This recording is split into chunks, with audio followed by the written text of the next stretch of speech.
Good morning, Senator. How are you? Good morning. I'm great. Thank you. Are you breathing a sigh of relief, or are you a little bit, I guess, reflecting on a bittersweet moment as there were so many concessions in this negotiations? Well, I am very pleased with the common sense bill that's come over from the House with the overwhelming vote.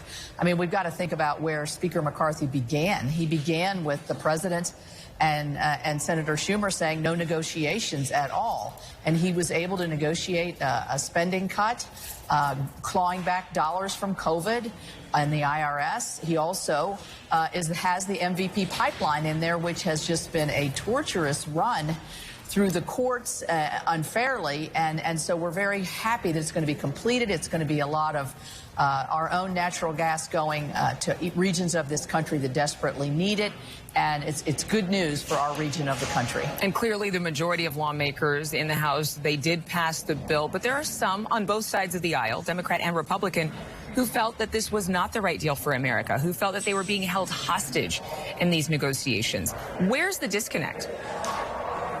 Well, you know, the last several debt limit bills that we've had over the past several years, there's been some kind of negotiation. And I think it's the perfect place to negotiate, curbing the spending, making sure that we are getting a little bit better handle on our debt. This is a first step. It's not huge, but it's much, much more than we've been able to get in the past. And I'm very pleased that I'm going to be voting for it today. It's significant, and I think it puts it on a pathway that we can do things together that's for the good of the country in terms of getting a handle on our debt.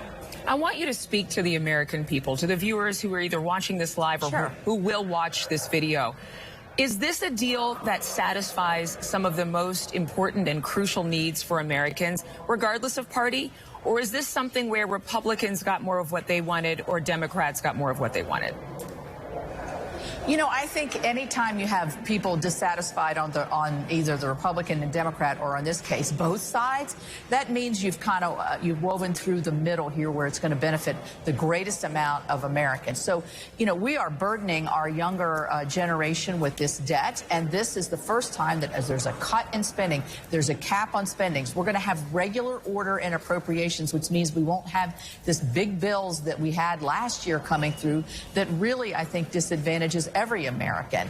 And so I think we have to look at it in the incremental way that this is going to improve just our economy, number one, because of the certainty. We're not going to default, which is a good news for everybody in this country. If you're retired, if you have a retirement account, if you're earning dollars, if you're buying goods, this is all good news. And I think it also is a good thing to build on for the future. And it shows that if you sit down at a table and hammer it out, you don't get everything you want, but you get a lot. I think that sounds like marriage and a lot of other things, frankly. It's hard work. It's hard work to be married, and it's hard work to come up with a debt deal. But you brought up younger people. There was the controversial student loan debt relief program. It was not included in this deal. Can you tell us why and what role that played in negotiations?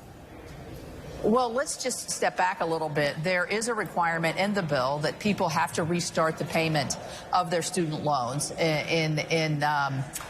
as an opposite of what the president has had them do. He's had them on a stay for several years, and then wants to fully forgive those loans. The Supreme Court's going to be ruling on this. Personally, I think this is totally unfair. It's not fair to the student who, A, didn't go to college. It's not fair to the student who paid their student loans. And you sign on a bill that says you owe this money, you owe the money. But this does require that those payments have to restart, which is not huge, but it is a step in the right direction. Senator Shelley Moore Capito of West Virginia, thank you for making time ahead of that big vote. We appreciate it. Thank you. Thank you, Andrew.